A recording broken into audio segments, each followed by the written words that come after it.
Hi guys! So ngayong araw ay papunta na naman po kami sa Alaminos para sa aming monthly checkup. At sa mga hindi nga po nakakalam, finally after 6 years namin nagsama ng asawa ko ay magkakaroon na po kami ng baby. Kaya naman tuwing may check-up kami ay pumupunta talaga kami kasi ang tagal naming hinintay ang baby na to. At sa video nga na ito ay pag-uusapan natin kung pagkano nga ba ang nagagastos namin tuwing check-up namin. So ang sinasakyan namin papunta ng Alaminos ay bus. Ang pamasahe po din is 70 pesos. Maaga nga po kami umaalis sa bahay kaya hindi na kami nakakapag-agahan doon. Kaya naman bago kami pumunta sa clinic ay dumadaan kami sa Jollibee para kumain. And ang nagastos nga po namin dyan ay nasa 400 pesos. Kasama na nga po dun yung itinake out namin na pasalubong namin kay Samsam na french fries at spaghetti. Tuwing check-up ko nga ay kinakabahan ako. Kasi yung huling check-up ko ay mababa si baby. I mean nasa baba ng puson ko yung heartbeat niya. At nung nagpa-ultrasound nga po kami ay breech po si baby or nasa taas po yung ulo niya at nasa baba yung paa niya. Kaya naman bago magma 9 months ay uulitin ulit namin ang ultrasound para malaman kung kailangan bang i-CS o hindi. Kaya naman kinakabahan talaga ako. Sana umikot na si baby. At mula nga sa Jollibee ay sumasakay kami ng tricycle papunta sa clinic. Ang pangalan nga pala ng clinic ay GDA. At ang pamasahe naman papunta doon ay 40 pesos. Ang pangalan po ng OB ko doon ay si Doktora Sanchez. Mabuti na lamang at ang schedule niya ay tuwing Sabado. Kaya naman nasasamahan ako ng asawa ko magpa-check up. Kasi sakto naman na day off niya ang Sabado.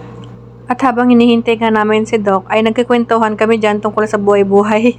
At buti na lang talaga day off niya, nasasamahan niya ako. May nakakakwentuhan ako sa pila, ganyan. At panoorin po natin ang susunod na video. Dito ay maririnig natin ang heartbeat ni baby at mga payo sa akin ni Doc kasi suhi nga po si baby. Suhi daw siya. Opo. Malikot. Ayaw nang magalaw kaysa yung walang galaw. Kasi yung iba nagko-complain, ang sakit doktora pag gumalaw. Sabi ko naman, mas thankful kayo na gumagalaw siya, nararamdaman nyo kaysa yung wala 70.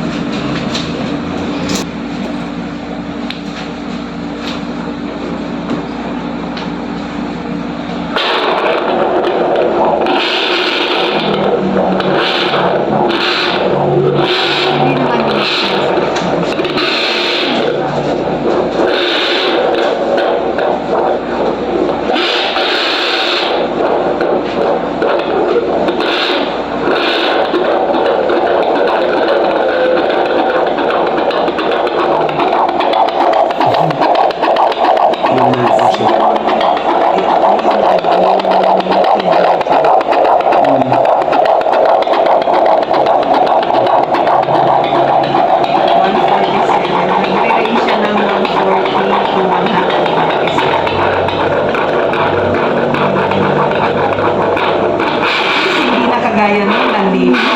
Medyo tumaas naman. Saka huwag kang mag-worry din sa position ng suhi kasi pwede pang umikot.